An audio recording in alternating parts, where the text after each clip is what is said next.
Joe, do you remember growing up how our parents would basically try to prevent us as much as they could from pretty much watching any cartoon that wasn't during like Nick Jr. time? Yeah, they're pretty adamant that like if it was like on after like 3:30 in the afternoon, that we probably shouldn't be watching it because it wasn't meant for us. And It's like really, a that's not defense. fair. Yeah. It's terrible because there are a lot of great cartoons out there. Um, Most notably, one that I really enjoyed after I got to go to like a friend's house whose Hmm. parents did not care what he watched. Ooh. And this cartoon was all about two characters watching music videos. And around that, they would have a few little misadventures here and there in high school, trying to get laid and other things.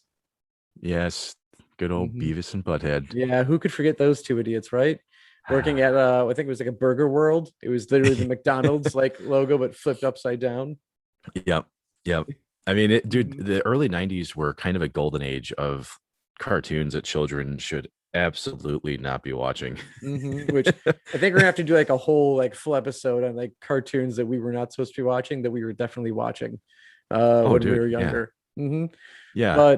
But today, to get us prepped for our larger episode about Idiocracy, we're going to focus on the works of Mike Judge because he supplied us Yeah. with a good chunk of those cartoons in the early Yes. '90s and late '90s, and did like, and one of them even got not a reboot, but got revived. King of the Yeah. Hill, but got brought back from the dead.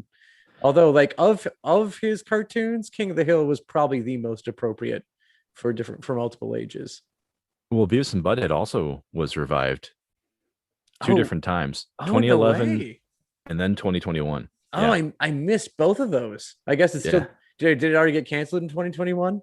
No, no, it's still kicking. It's Oh, still going. I have to watch this. But then again, I had no idea about I didn't know about this because I just assumed MTV was still only doing trash reality TV. So I had no idea anything music related potentially was even back. Is it even on MTV or did someone else pick it up? You know what? I don't actually know if it's on MTV these days. Oh. It's because I mean, for me, I there's a very small period of time when I was actually interested in Beavis and Butthead. So you'll have to forgive me for that. Oh I mean, no, I get it too. I get completely. And yeah, then I get my like with it too was literally like a little bit at a friend's house. He had a video game for Beavis and Butthead that we played. For those of you who are not really familiar with the property, these are just two like completely slack off teenagers in high school in the early mhm, 90s with very very low achieving, like we're talking like D students on a good day, sitting in the back of the class laughing and just literally watching MTV and trying to find ways to get laid. yeah. And one of them was obsessed with nachos and pulling his shirt over his head and calling himself the Great Cornholio I on mean, his that's constant that. search for TV. That's just how the 90s were, man. It's just a living time capsule. That's it. Yep, the whole thing.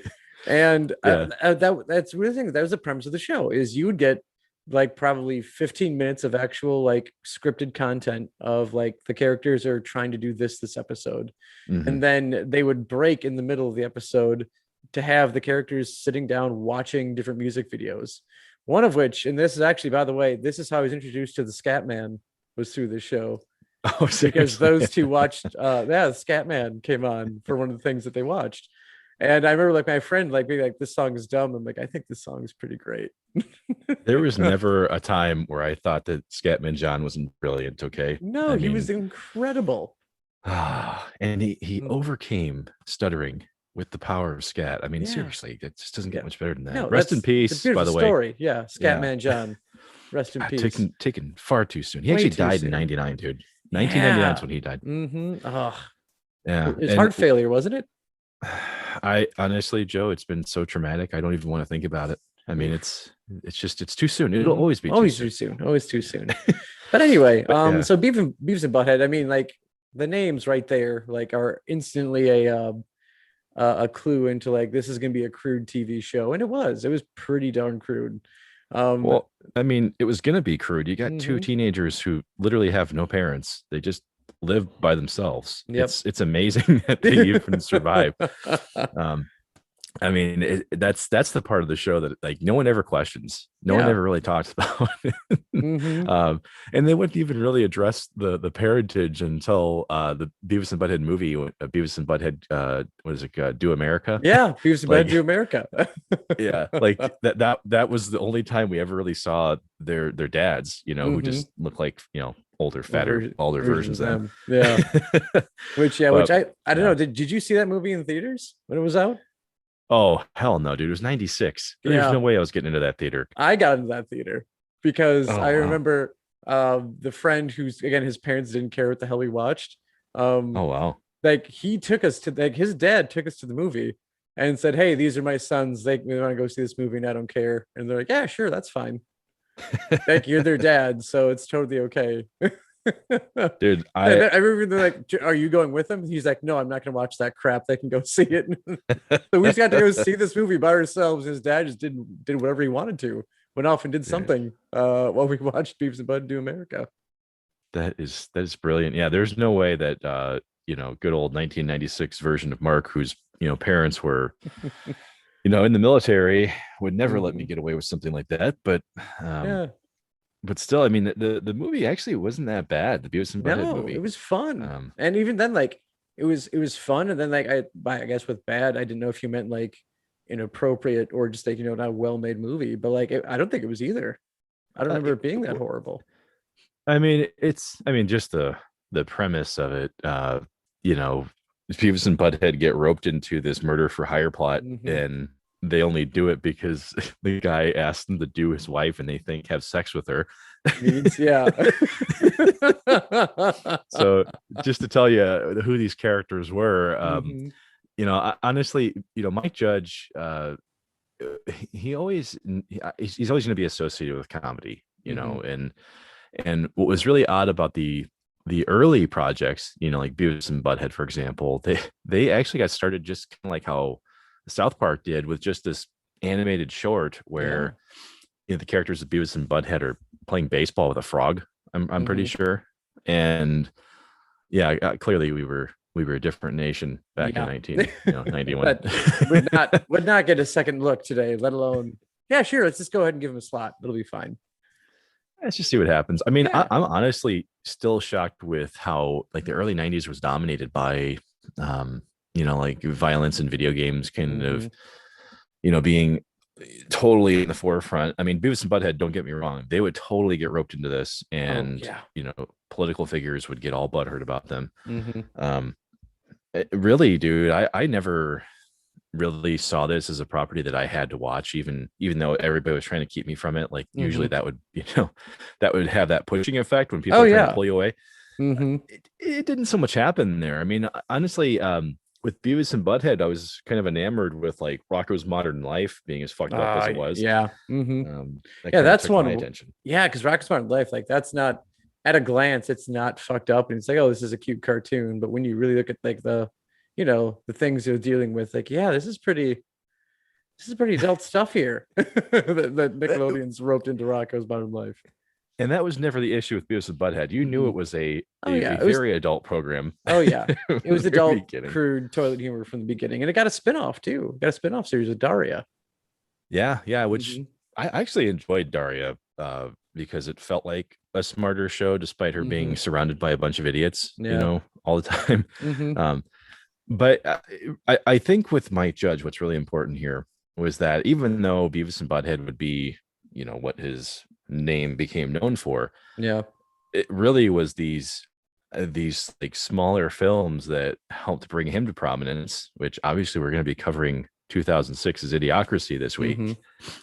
But what I thought was hilarious was how, Office Space, which he took a slight break, from writing for the cartoons here to make, it dominates pop culture even now. Yeah, like this is definitely like when you think of like cult classic films, like Office Space is up there for one of the tops, and it was one that underperformed at the box office, but then like people saw it after the fact and with DVD and like on DVD, and they just like this is brilliant.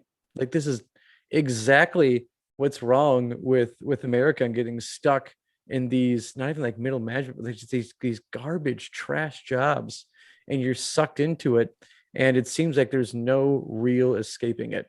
And Office Space just did that perfectly.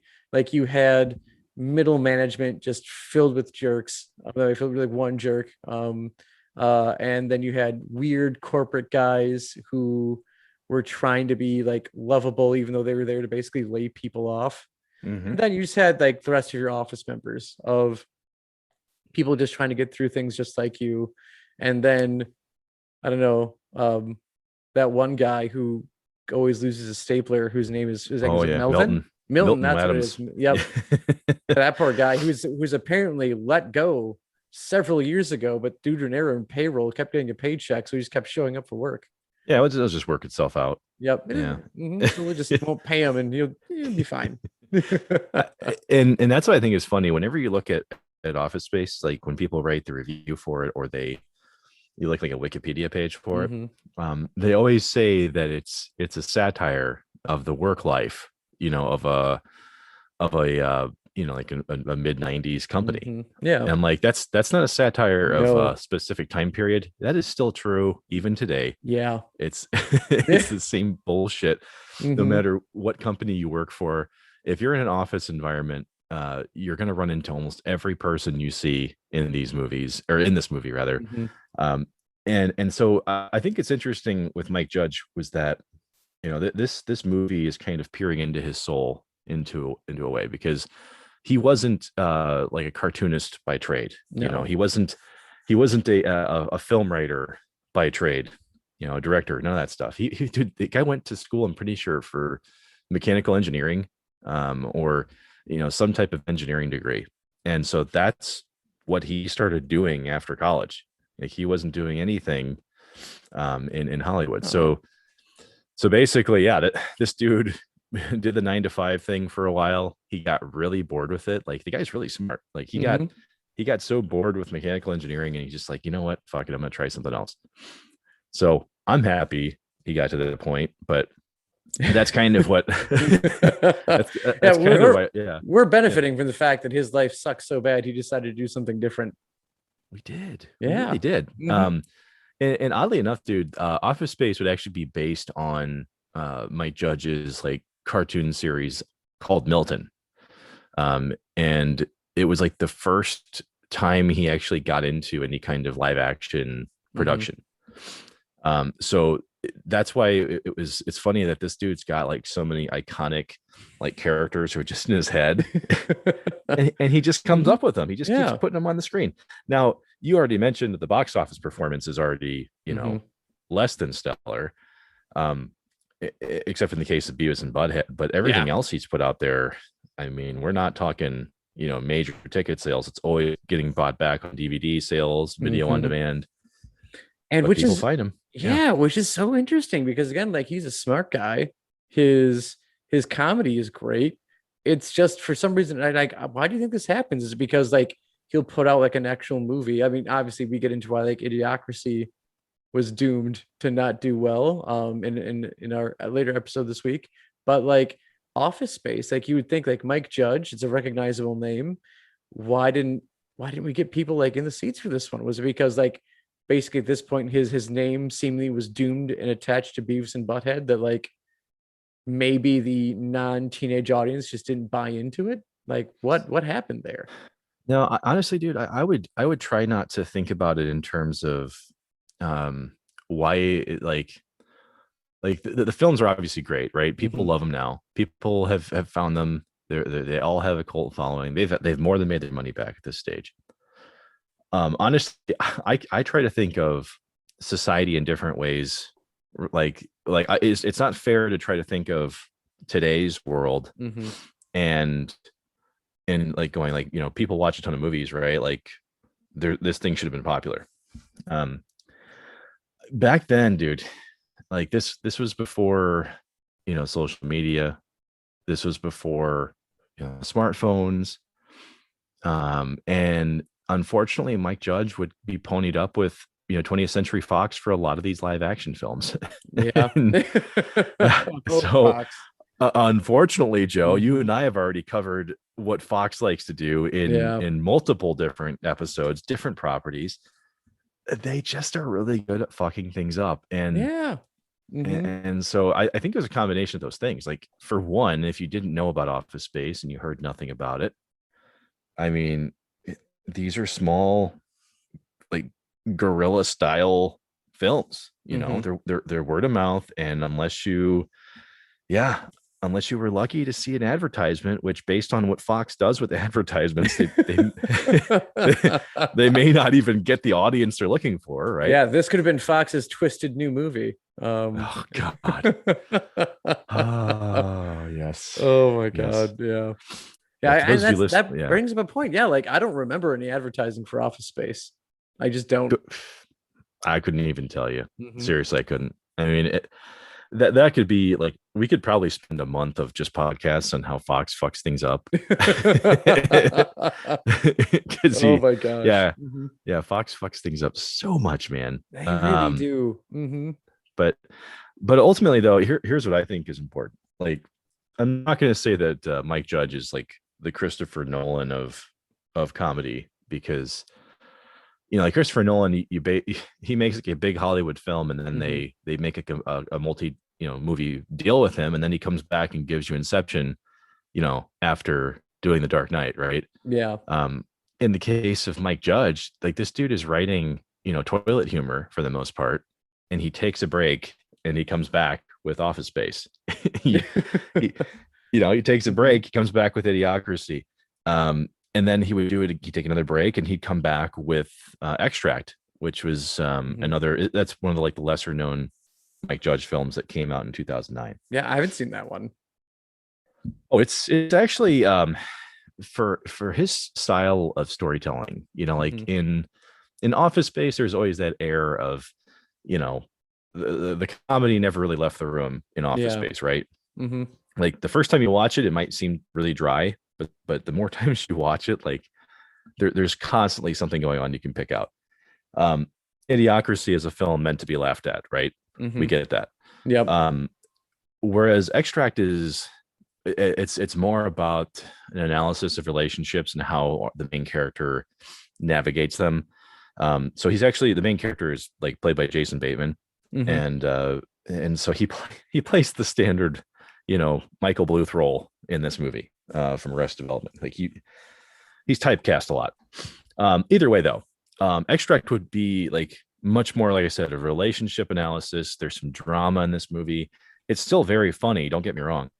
But it's probably the most serious work that Mike Judge did, you know, Oh outside of yeah. his Beavis and Butthead Hmm. and King of the Hill, writing. But yeah, the guy just, I don't know how he does it. Like, I mean, Hmm. he also gave us Silicon Valley. What? That was Judge?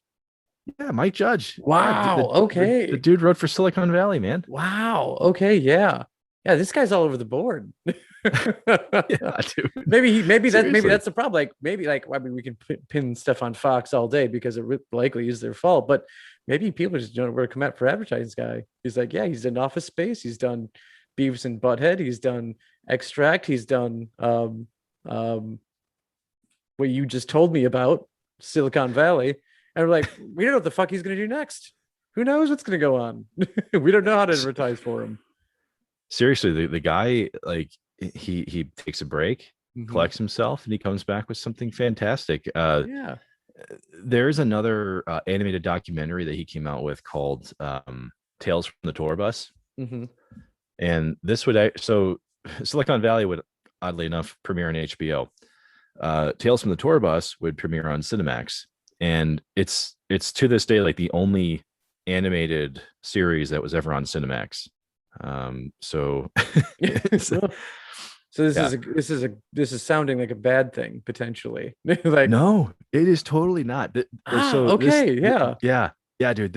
So the whole series was, it was basically supposed to be like a history of musicians, Hmm. and so each season of the show is designed to represent, like, genres, and basically, like, take a history of these performers and just put it in animated form. And so they're telling history through animation, and it was also going to be like, Oh, let me think here. I'm trying to think of what the actual like presentation format is. I think it's in like oh God, why am I gonna forget this? Um, it's rotoscope. It's called rotoscope. Okay. Okay. So it's an animation like animators will actually trace over actual like picture footage. Hmm. And you've probably seen it before. If not, I'll send it to you later. I mean, I'll appreciate the refresh there. Yeah, it's just an older form of animation, right? Okay. Hmm. So either way, you've easily seen rotoscope before. You just don't ever hear about it. Um, but yeah, dude. So this show though would be like once again, it's got critical acclaim. People love it. They thought it was great, and it's essentially like a Mike Judge side project. Oh, So yeah, dude, seriously, the guy has been brilliant for a very long period of time. I mean, shit, yeah. he's God, I think he's like as old as I want to say at least my parents. I mean, makes sense to me. Like, I mean, look at King of the Hill, and that why like this guy nails like middle class, like what, baby boomer, like life in Texas. Yeah, Like yeah. that show is just brilliantly beautiful. Hank Hill is so like my dad, but in Texas, it makes me happy. Just everything about him just screams my dad, and I absolutely love King of the Hill. And I so wish that a grandfather who was like the grand with like the grandpa in King of the Hill. I don't know why I'm forgetting his name. It's something simple. Oh, like when you wish your grandpa would have had his shin shut off in Vietnam and they just attached his feet to the knees. Yes. Cotton. That was his name. Cotton. Cotton. Cotton. Yeah. I wish I had a grandpa like Cotton, who just everything he's blaming on the Nazis as he's walking around. Dude, so that's what I thought was really cool about Mike Judge though, is that like yes, he represents like middle America really well, Mhm, and the contrast between normalcy and these like larger than life characters, right? mhm. um but the dude was actually born in Ecuador, Oh, believe it or not. all right. Yeah, so he's born in Ecuador. I know he was spent time in like New Mexico, and then eventually he'd make his way um to California for like college. I think he went Mhm. to I think he just went to University of California. Okay. Um and then obviously the connections to Austin, Texas, with Mhm. filming stuff for Idiocracy there. But yeah, dude, guy has the kind of life that honestly, I think I see a lot of myself in, because I moved around a lot as a kid too, and Mhm. so you tend to see these snapshots of society no matter where you go, and they're very similar. we just we just don't realize it because we don't get off the couch, right? Mhm. Yeah. And yeah, so seriously, like my Judge just fucking brilliant, and I I mean, honestly he's yeah, go ahead. I say he's permanently changed the way I think of the question of what I would do with $1 million. Um, Oh, it's two chicks at the same time, man. which I don't know, like I always test the waters in new friend groups. And I remember doing that with like a new group of friends when I was going to college in UW Baraboo. And I had Mhm. like a group of friends that we took a chemistry class together, and someone brought that up, and that was my immediate answer. And it when I said it, it just like completely like shot the air completely out of the room. Everyone just got like really quiet, and they were like, what the fuck? Why would this guy say that? And I was like, no one's seen Office Space? Ah, Like no. I'm like, oh God, I was quoting a movie. I'm not actually that depraved. And then immediately they started laughing out. To this day, they probably haven't seen Office Space. I hope they have. but honestly, Joe, that's the same thing that we were talking about just a little bit ago here. Like, Mhm, even though we were getting more technology, it was easier to spread the word about some of these things. Um, that was really the barrier between like the scenario you just mentioned, the issues that I ran into growing up, because I got my hands on all these movies. Like I would seek these things out. Like, if they didn't have like a major theatrical release mhm. or whatever. Like, whenever I would watch like a cartoon like Beavis and Butthead, I'd want to find out who made these things, because they're probably doing other things too, right? Yeah. And you want to see more. Um, You need more. yeah. Well, and I guess I'll, you know what, fuck it. I'll just call Mike Judge the Christopher Nolan of comedy here, because seriously, that's what I did with Christopher Nolan, dude. Like, Mhm. I saw Memento. A few years later, I would hear about The Prestige, but not actually get to see it. And so it was the same idea. Every time a few years would pass and I would watch another Mike Judge property again, I'd go, what else is he doing since then? Mhm. And dude, he keeps delivering these gems over and over and over. They don't perform financially well, but they're all great. So Well, um I'm sure that Mike Judge would appreciate being called the Christopher Nolan of his of animation. yeah, let's get him on. I hope that somehow, some way he hears this show and he's like, you know what? Those guys gave me a compliment. I'll give them 5 minutes of my time. And we'll be like, fuck it. Yep. Oh yeah. We'll jumble over our words for 5 minutes while you say yes. Okay. Thank you for having me. I'm Mike Judge, and then go away. Um, because you're Yeah, sad you've wasted these 5 minutes with these two. I could personally think of worse ways to go out, but hey, whatever. But you know what? Long story short, let's just tip our hat to Mike Judge, because if you only knew him for Beavis and Butthead, you've missed out. You just Mm-mm. have. I mean, watch some of his other shit. He'll appreciate it. We will too. Yeah. And that's kind of what we do here anyway, isn't it? Yeah, just making you get nostalgic for the things that aren't even all that old, or are older than you realize because you're older than you know. And that's just kind of how sad our lives have become. God, we're so fucking old, Joe. Yeah, what was it that I saw that I think I saw a great meme the other day with Marty McFly going back in time from 85 to 55 is basically the same as us going back to 1991 Oh, now. why you do And that? it hurts. It hurts. I mean, it's because I hurt on the inside, and now you do, and therefore everyone who listens to us, all five of them, are gonna hurt now. I'm bringing you all Well, down with me. if you do go back in time, a la, Back to the Future, Joe, and you end up in 1991, just wait 2 more years and you'll be there for the beginning of Beavis and Butthead. That's the best way to end this one, right there.